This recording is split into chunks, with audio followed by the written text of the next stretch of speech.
Hello hi welcome to Kokila's kitchen. இன்றைக்கி நம்ம கிச்சனில் சுரக்காய் வச்சு ஒரு சட்னி தான் பார்க்க போகிறோம். இது இட்லி தோசைக்கு சாப்பிட்ற சட்னி கிடையாது, சுடு சாதத்துக்கு போட்டு சாப்பிடக்கூடிய சட்னி. வாங்க எப்படி செய்கிறதுன்னு பார்க்கலாம். சுரக்காவை சின்ன சின்ன பீசஸாக கட் பண்ணி எடுத்தாச்சு. இப்போ அடுப்பில் வானல் வச்சாச்சு. 1 ஸ்பூன் அளவு எண்ணெய் சேர்த்துக்கலாம். இப்போ எண்ணெய் சூடானதும் நம்ம பச்சை மிளகாய் எவ்வளோ தேவையோ நம்ம காரத்துக்கு தகுந்த மாதிரி பச்சை மிளகாவை எடுத்துக்கலாம். ஃபஸ்ட்டு எண்ணெயில் பச்சை மிளகாய் போடும் பொழுது தெரிக்கும், ஏன்னா விதை இருக்கிறதுனால தெரிக்கும், பார்த்து சேர்த்துக்கோங்க. ஃபஸ்ட்டு நான் பச்சை மிளகாவை வதக்கிக்கிறேன். நீங்கள் பிகினர்ஸாக இருந்தீங்கன்னா ஃபஸ்ட்டு சுரைக்காவை போட்டுட்டு அதுக்கப்புறம் பச்சை மிளகாவை போட்டுக்கோங்க, இல்லைன்னா மூடி போட்டுக்கோங்க. ரெண்டில் ஏதாவது ஒன்று பண்ணிக்கோங்க. ஏன் முதல்லையே நம்ம பச்சை மிளகாய் சேர்க்குறோம்னா காரம் உங்களுக்கு ரொம்ப அந்த காரம் தெரியாது. அது எண்ணெயில் வதங்கினா தான் கரெக்டாக இருக்கும். அதுக்காக தான் முதலையே சேர்க்குறது. இப்போது இது கூட நல்லா வதக்கி எடுத்துக்கு. இதுவுமே அம்மியில் அரைச்சா தான் நல்லாயிருக்கும். நம்மள்கிட்ட இப்போ அம்மிலாம் எதுவும் இல்லைன்றதுனால நான் மிக்சியில் தான் அரைக்க போகிறேன். உங்கள்கிட்ட அம்மியோ இல்லை அந்த குட்டி கொடக்கல் அது இருந்ததோ அதில் சேர்த்து அரைச்சி பாருங்கள். அப்போ தான் டேஸ்ட்டு சூப்பராக இருக்கும். மிக்சியில் அரைக்கும் பொழுது ரொம்ப நைஸாக அரைக்க வேண்டாம், குறப்பாக அரைச்சிக்கலாம்.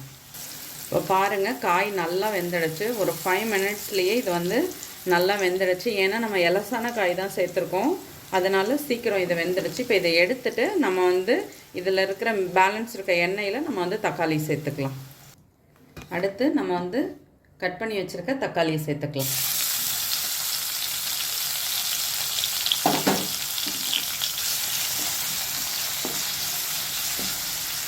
இது கூடவே கொஞ்சமாக உப்பு சேர்த்துக்கலாம். தக்காளி நல்லா வதங்கி வரும்.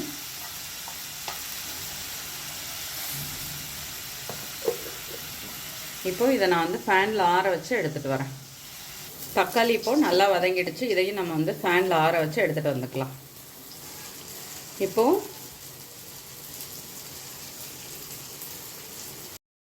இப்போ மிக்ஸி ஜாரில் நம்ம ஆற வச்ச இந்த சுரக்காய் பச்சை மிளகாவோட கொஞ்சமாக புளி சேர்த்து அரைச்சிக்கிட்டேன். அதுக்கப்புறம் 1/4 ஸ்பூன் அளவு சீரகம், 2 பல் பூண்டு, நம்ம வதக்கி வச்சுருந்த தக்காளி அதையும் சேர்த்து நல்லா அரைச்சிட்டு உப்பெல்லாம் பார்த்து கரெக்டாக அரைச்சிக்கோங்க. இப்போ நம்ம ஒரு தாளிப்பு தான் போட போகிறோம்.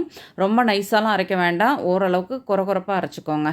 இப்போ தாளிப்பு கரண்டி அடுப்பில் வச்சாச்சு. 1 ஸ்பூன் அளவு எண்ணெய் சேர்த்தாச்சு. எண்ணெய் சூடானதும் கடுகு, உளுத்தம்பருப்பு, சீரகம் இது நல்லா பொரிஞ்சதுக்கப்புறம் கொஞ்சம் கடலைப்பருப்பு சேர்த்துட்டு அதுக்கப்புறம் ஒரே ஒரு காஞ்ச மிளகாய், கொஞ்சம் கருவேப்பிலை சேர்த்து தாளிச்சிட்டு நம்ம தாளித்த இந்த தாளிப்பு எடுத்து அப்படியே அந்த துவையலில் நம்ம சேர்த்துக்க வேண்டியதான்.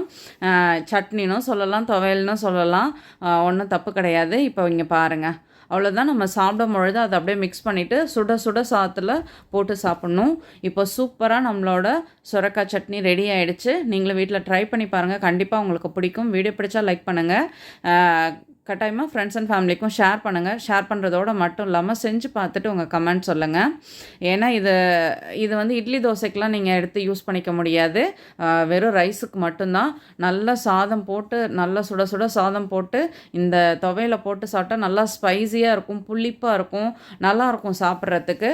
ட்ரை பண்ணிங்கன்னா நீங்கள் விடவே மாட்டீங்க. ரெகுலராக நீங்கள் சாப்பிட்ற சாப்பாட்டை விட 1 மடங்கு அதிகமாக சாப்பிட்லாம்.